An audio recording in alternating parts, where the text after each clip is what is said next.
Great way to retell the Easter story.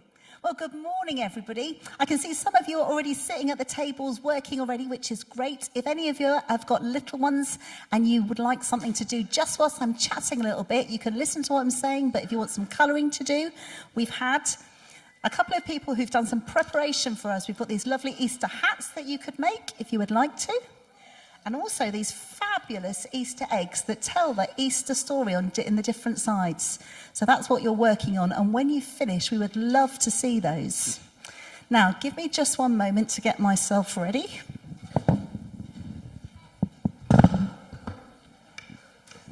That was a moment, wasn't it? So whether you are a guest or a regular with us this morning, you are so welcome. It's great to have you here celebrating Easter with us. And this week, as a church family, we've had some different activities on through the week to help us celebrate the story.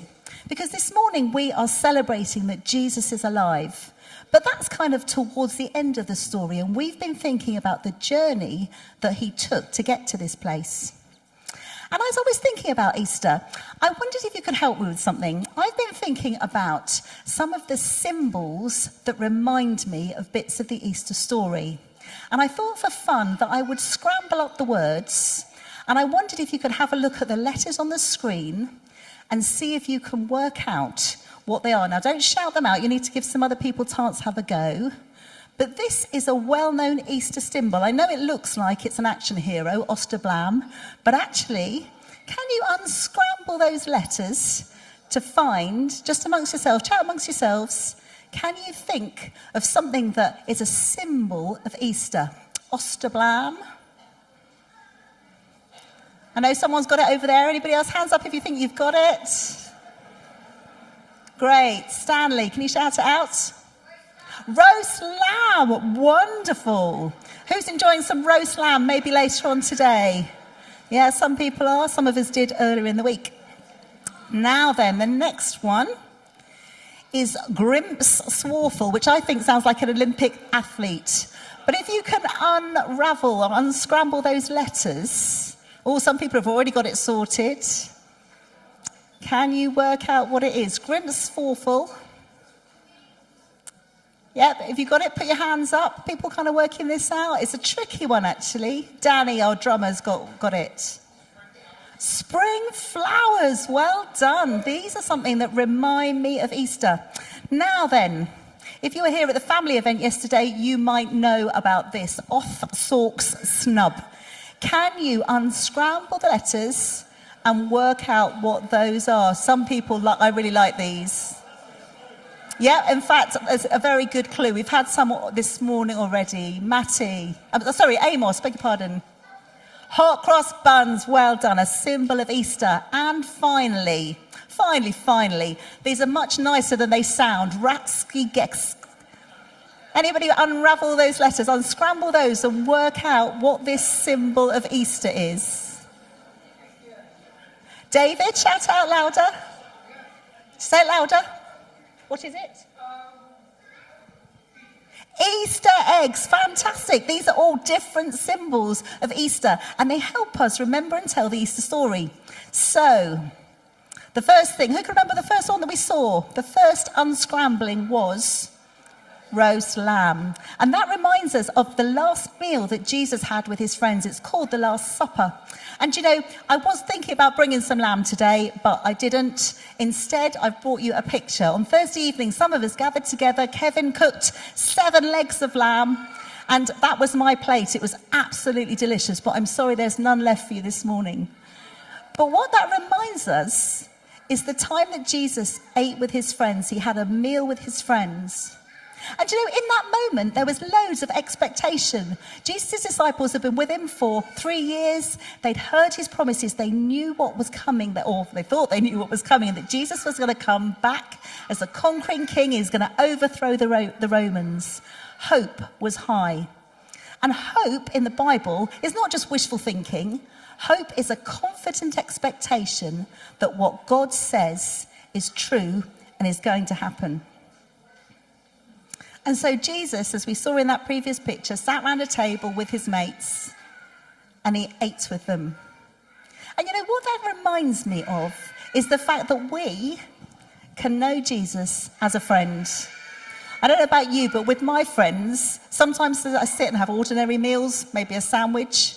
At other times I sit around and have special meals, like some of us did on Thursday. We had an event called Food for Thought, and we ate this roast lamb, and it was a special time. And Jesus is with us in the ordinary times and in the special times.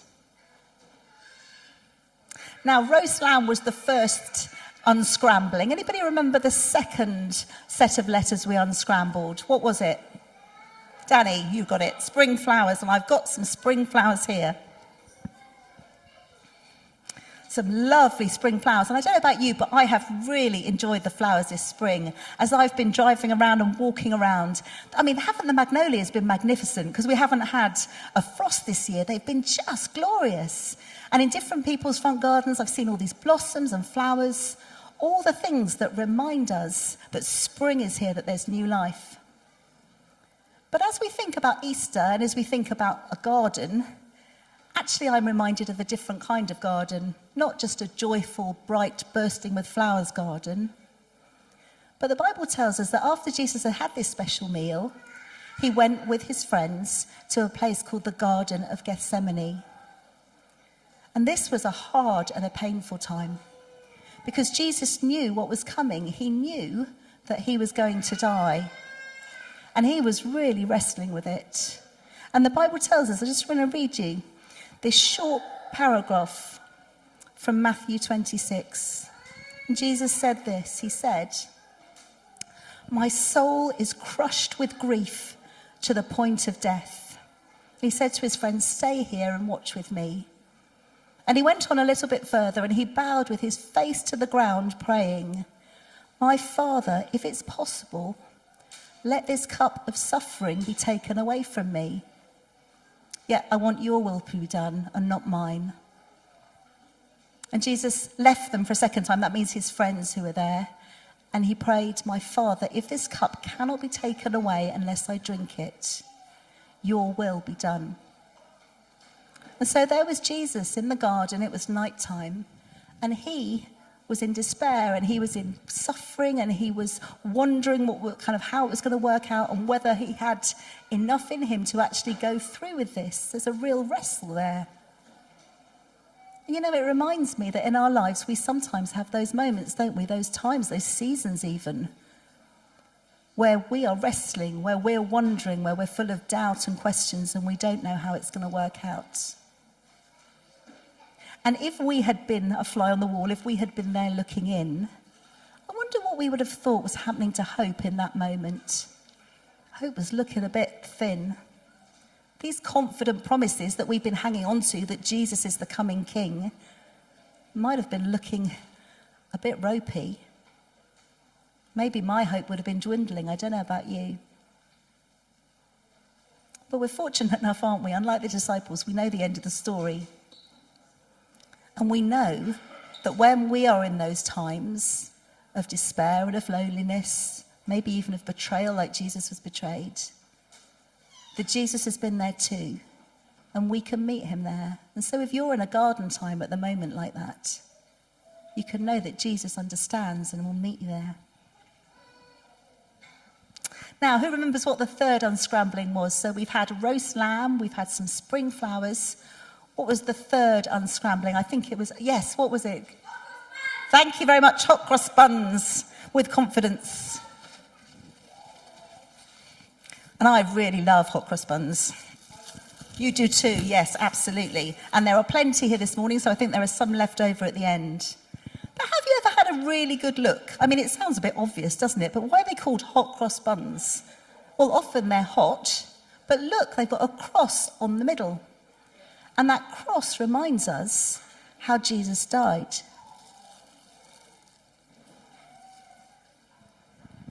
Jesus went to the cross, he suffered, and he died.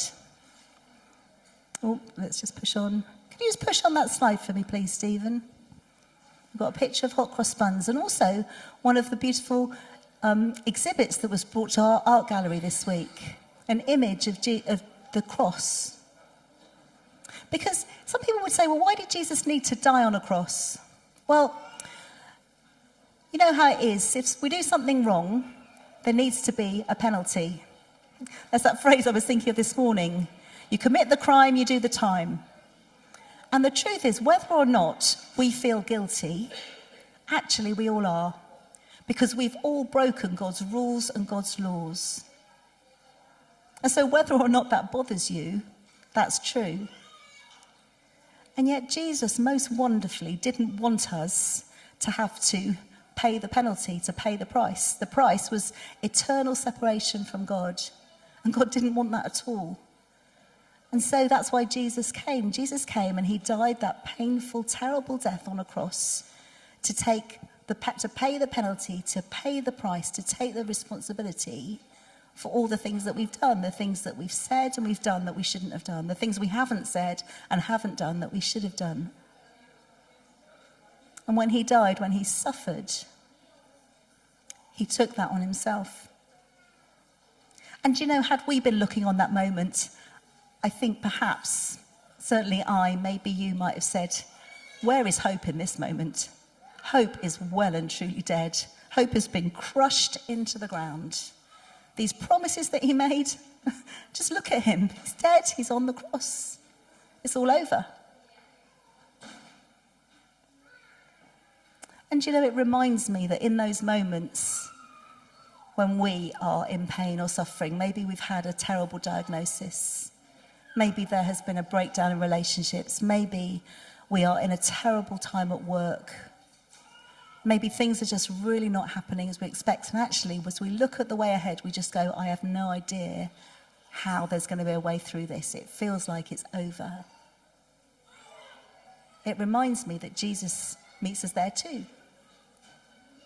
Jesus knows exactly what it's like, and he's been there before. And then the last, perhaps the most common symbol of Easter that we remember is Easter eggs. And you'll see in that photo that Nigel and I took one for the team last night. We had to buy an Easter egg and open it up just to show you what it looked like. And so, I don't know, the things we do, hey? And on the left is just that beautiful picture of Gabby's eggs. Those are proper chicken's eggs that have been blown. And so they put a hole in the top and a hole in the bottom and blow the contents out so you can use them in cooking. And then paint the outside with waxes and dyes to make those beautiful, beautiful images. And they were in the art gallery too this week. It's an Eastern European tradition. But both of those kind of eggs remind me of Resurrection Sunday, what we celebrate today. They remind me that when the women ran to the tomb first thing in the morning, they went there expecting to find Jesus dead, and they went with their spices and they went to embalm his body. And yet when they got there, it was not what they expected, because the tomb was empty. Jesus was not there. Now, I don't know about you, but I wonder what was happening to Hope in that moment, because I can imagine it was very confusing. They'd seen him die on the cross. They knew his body had been taken down. They probably knew the guy Joseph who took his body and put it in that tomb. And yet when they went, he was not there. Perhaps they thought the body had been stolen or taken away or been put somewhere so that it could be ridiculed even further. And yet, he was kind enough to send an angel, and then Jesus himself both appeared and said to those women, this is not the end. My body's not here because I'm not dead anymore. I'm risen. He is risen. He's risen indeed, as we've been saying today. And so that hope, that expectation, that promise that Jesus was going to come back as the conquering king actually did come to pass. Hope got a bit thin and ropey at various points in the journey, didn't it? But the truth was seen at the end. And in fact, it's not actually quite the end, because that was the Easter story that we know and celebrate. But actually the story continues, because Jesus then appeared to over 500 people in one go and to various others of friends, people who knew him, people who didn't. He told his disciples that they had a job to do. Because it's not enough just for them to know that he's risen, but actually that's something that he wants all of us to know and to experience. And Jesus, just before he went back to be with God forever, said this to his mates. He said, "I've been given all authority in heaven and on earth. Therefore, you go and make disciples of all the nations, baptizing them in the name of the Father and the Son and the Holy Spirit. And teach these new disciples to obey all the commands I've given you. And be sure of this, I'm with you always, even to the end of the age." You know, that's what we do and celebrate even now, 2,000 years after Jesus died and Jesus rose again. And in fact, that's what we're going to be doing towards the end of the service when James is baptized. Because James, as he'll tell you in a moment, is a young man who has chosen to follow Jesus. He's examined the evidence of the Bible and he's decided that this is true and he wants to live his life following Jesus. That he's accepted that he's done stuff that's wrong and that Jesus died for him and to give him new life. And so he said, okay, I want to be a disciple. Disciple's a follower. I want to learn to do the things that Jesus did. I want to become more like him. And so, as a way of showing that on the outside, I'm going to be baptized. And so we're going to go down to the river at the end of the service, and it's going to be chilly. And James, with some couple of people either side of him, is going to be taken down into the water and then brought up again. And as he goes down, it's a symbol, another symbol of Easter. It represents him, like Jesus, dying. He's dying to himself. And as he's under the water, it symbolizes his sin, the stuff that James has done wrong, being washed away. And then as he comes up out of the water, it symbolizes and represents that new life that we can all have in Jesus, a new way to be. And we'll pray for him in that moment. We'll pray that God will come and fill him with his power and the ability to live this new way. And so these symbols of Easter, roast lamb, spring flowers, hot cross buns, Easter eggs. As you enjoy these today and over the next couple of days, just think about the places in the story where you might need to meet Jesus. Do you need to meet him as a friend at the table? Do you need to meet him in the garden, in your suffering and in your pain? Do you need to meet him on the cross when it feels like everything is ended? Do you need to meet him in the empty tomb and the place of new life?